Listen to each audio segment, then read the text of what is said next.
ابتدائی رشتہ خامد اور بیوی ہے. خامد اور بیوی یہ ابتدائی رشتہ ہے. اللہ نے آدم کو بنایا اور حوا کو ساتھ بیوی بنایا, اولاد بعد میں دی. اور ایک اور بات, آدم کو بنا دیا مٹی کا پتلا کٹھا کر کے, مٹی کٹھی کر کے پتلا بنا دیا.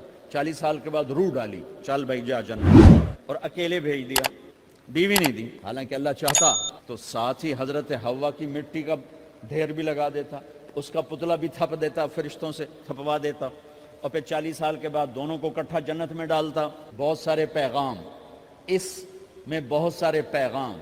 تاخیر ساتھ نہیں بنایا, دیر سے بھیجا, انتظار قدر کو بڑھانے کے لیے کہ عورت کی قدر کرنا, کمزور ذات ہے, کمزور مخلوق ہے, قدر کرنا. دوسرا, پہلے دن پتلا نہیں بنایا کہ ننگا پڑا ہو. عورت کا پتلا ننگا ہو, مٹی کا ہو, پتھر کا ہو, تو اس میں کیا کشش؟ تو ان مرد کے لیے کشش کوئی نہیں, تو فرشتوں کو کیا کشش تھی؟ پہلے دن سے عورت کو پردے میں بنایا, بے پرد نہیں کیا, بے پرد نہیں کیا, اس کا پتلا نہیں بنایا, اسے ننگا نہیں چھوڑا,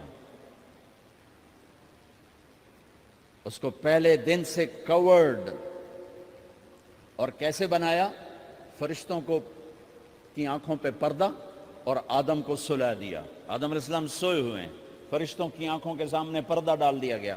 جب آدم اٹھے ہیں, اور ایک اور بات, جنت میں رہ کر بھی آدم علیہ السلام کا دل نہیں لگتا تھا, اداس اداس رہتے تھے. اماں آئی تو بابے دا دل لگا, تو اداس رہتے تھے جنت میں. جب آنکھ کھلی تو اپنے لیفٹ سائیڈ پہ ایک خاتون, سر سے لے کر پاؤں تک لباس میں. آپ نے سنا ہے نا, یوسف علیہ السلام دنیا میں سب سے خوبصورت ہستی پیدا کیے گئے. یہ مردوں میں, عورتوں میں سب سے خوبصورت حضرت حوا کو پیدا کیا. کون ہے؟ کہتے ہیں اللہ کی آدم تیری بیگم. کون ہے تیری بیگم؟ نکاح پڑھایا. پھینکا آدم مہر ادا کرو. تو انہوں نے پوچھا کیا مہر دوں؟ تو وہاں تو سونا چاندی ڈھیر لگے پڑے تھے. اللہ تعالیٰ کہتے دا من سونا چاہ کے دے دے. میرے اللہ نے کہا تیری نسل میں میرا آخری حبیب آنے والا ہے, اس پہ ایک دفعہ درود پڑھ دے, یہ مہر ہے. سیدھے ہاتھ میں برکت ہے. پیدا کیا الٹی طرف سے. الٹی طرف سے کیوں پیدا کیا ہے؟ کہ الٹی طرف دل ہے, اور دل کے نیچے جو پسلی ہے وہاں سے پیدا کیا. اس میں پیغام کیا دیا کہ عورت جس روپ میں ہو, پہلا روپ اس کا بیوی بنا, پھر وہ ماں بنی, پھر اس آگے بیٹی کا روپ ہے, پھر بہن کا روپ ہے, پھر خالہ ہے, پھوپھی ہے, دادی ہے, نانی ہے, ساس ہے. جس روپ میں بھی عورت ہے اس کو دل کے قریب جگہ دو. یہ دل کے نیچے سے پیدا کرنے میں یہ پیغام دیا گیا ہے. اسے ذلیل نہ کرو, اسے خوار نہ کرو, اسے بے عزت نہ کرو, اس پر شدت نہ کرو. تو پہلا بنیادی رشتہ خامند اور بیوی ہے, اور آخری رشتہ بھی خامند اور بیوی ہے. لیکن اس وقت ہمارے معاشرے میں خامند سے زیادہ اس کے ماں باپ حق جتلاتے ہیں, خامند سے زیادہ اس کی بہنیں حق جلاتی ہیں, خامند سے زیادہ اس کے رشتہ دار حق جتلاتے ہیں, اور جھوٹی سچی شکایتیں لگا کر بیوی سے متنفر کرتے ہیں, اور کہیں بیوی کو خامند سے متنفر کرتے ہیں. آپس میں لڑائی لڑا کے پھر خوش ہوتے ہیں. میرے نبی سے پوچھا جائے یا رسول اللہ آپ کو سب سے زیادہ کس سے پیار ہے؟ تو آپ نے کہا عائشہ سے. اللہ, وہ جھینپ کے کہنے کہ نہیں, میں پوچھ رہا ہوں لوگوں میں آپ کو کس سے زیادہ پیار ہے؟ تو آپ کہتے ابو بکر سے. تو آپ نے پھر کہا ابوہا, مجھے عائشہ کے باپ سے زیادہ پیار ہے. پھر پہلے عائشہ کا, تو پھر کہتے ابو بکر. تو آپ نے کہا نہیں, ابوہا, مجھے عائشہ کے باپ سے سب سے زیادہ پیار ہے. یہ آپ کو میسج دیا ہے کہ گھر کی زندگی کیسے ہوتی ہے. کوئی عشق نہیں چڑھا ہوا تھا, میسج دینا. ہم عائشہ چھوٹی عمر کی تھیں, ان کو آٹا گوندھ کے دیتے تھے, آٹا گوندھ کے دیتے تھے. پھر جب ان کو آٹا گوندھنا آ گیا پھر چھوڑ دیا. پھر ان کو سامنے بٹھا کر لقمے بنا کے کھلاتے تھے.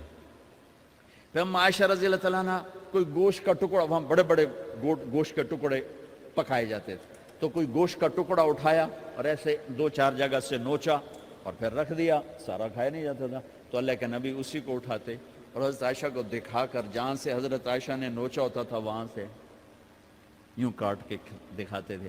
پھر حضرت عائشہ رضی اللہ تعالیٰ نے گلاس اٹھایا پانی پینے کے لیے، جہاں ہونٹ لگائے پہ گلاس رکھ دیا، بڑے بڑے گلاس ہوتے تھے، تو حضرت ہمارے نبی اٹھاتے تھے، جہاں عائشہ کے ہونٹ لگے ہوتے تھے وہاں ہونٹ لگا کے پانی پیتے تھے۔ یہ آپ کو سکھانے کے لیے ہے، اپنے گھر والوں کے ساتھ بیٹھ کے کھانا کھاتے۔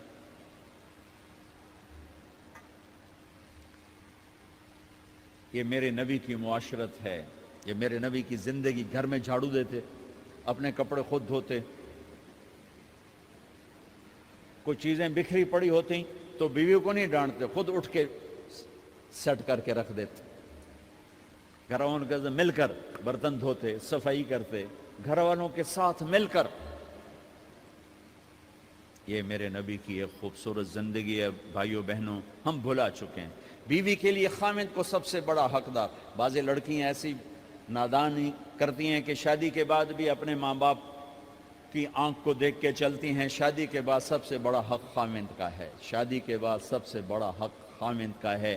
ماں باپ پیچھے چلے جاتے ہیں، بہن بھائی پیچھے چلے جاتے ہیں، لیکن یہ نادانیاں بھی دیکھنے کو ملتی ہیں کہ شادی کے بعد بھی ماں باپ اپنی بچی کو اپنے قابو میں رکھنے کی ترتیبیں سوچتے ہیں تو وہ بھی اپنی بچی کا گھر برباد کر دیتے ہیں۔ میرے نبی سے پوچھا گیا یا رسول اللہ عورت پر سب سے زیادہ کس کا حق ہے؟ تو آپ نے فرمایا اس کے خامند۔ ایک خاتون ہے، یا رسول اللہ میری شادی ہو رہی ہے تو میرے اوپر میرے خامند کا کیا حق ہے؟ تو آپ نے ارشاد فرمایا تیرے خامند کے جسم پر زخم ہو، زخموں میں پیپ پڑ جائے اور تو اپنی زبان سے چاٹ کے زخم صاف کرے تو تو نے اپنے خامند کا حق ادا نہیں کیا۔ خامند کو سمجھایا کہ سب سے بہترین مسلمان وہ ہے جو بیوی سے اچھا سلوک کرتا ہے، اور میرا سب سے اچھا سلوک ہے اپنی بیویوں کے ساتھ، یعنی قاب قوسین او ادنا آپ کا مقام ہے۔ اللہ پاک کا دیدار اپنی آنکھوں سے کیا ہوا ہے، اور آپ ہمیں معاشرت سکھا رہے ہیں کہ ایک جہاد کے سفر سے واپس آ رہے ہیں، ہم عائشہ ساتھ ہیں، تو آپ نے صحابہ سے کہا بھئی آگے چلے جاؤ، وہ سارے آگے چلے گئے۔ جب سارے نظروں سے غائب ہو گئے تو آپ نے کہا عائشہ دوڑ لگاؤ گی میرے ساتھ؟ عائشہ نے نہیں کہا، میرے نبی نے کہا دوڑ لگاؤ گی؟ آج کل کا کوئی علامہ بھی یہ نہیں کرے گا۔ عائشہ دوڑ لگاؤ گی میرے ساتھ؟ کہا جی لگاؤں گی۔ تو دوڑ لگائی تو عائشہ فرماتی ہے میں آگے نکل گئی، اللہ کے نبی پیچھے رہ گئے، چاہے آپ جان بوجھ کے آستہ ہوئے ہوں ان کی دل جوئی کے لیے۔ کچھ سال گزر گئے، پھر جہاد کے سفر سے واپسی ہو رہی ہے تو آپ نے صحابہ سے کہا بھائی آگے چلے جاؤ، تو سارے آگے چلے گئے، غائب ہو گئے۔ عائشہ دوڑ لگائیں؟ کہا جی لگائیں۔ تو فرمایا کہ ان دنوں میں ذرا موٹی ہو گئی تھی، جب دوڑ لگائی تو اللہ کے نبی آگے نکل گئے، تو پھر آپ نے کہا عائشہ ہذہ بتلکا، عائشہ اب تیرا میرا حساب برابر ہو گیا، اس دفعہ تو آگے نکل گئی، آج میں آگے نکل گیا۔ یہ میرے نبی کی معاشرت ہے کہ بھری محفل میں کہہ رہے ہیں مجھے عائشہ سے سب سے زیادہ پیار ہے۔ اور عرب میں عیب تھا، جیسے ہمارے ہاں بھی عیب ہے کہ کوئی بھری محفل میں کہ مجھے بیوی سے سب سے زیادہ پیار، کہ تیری ماں کتنے گئی؟ ماں کا اور خانہ ہے، بیوی کا اور خانہ ہے، ماں کی اور جگہ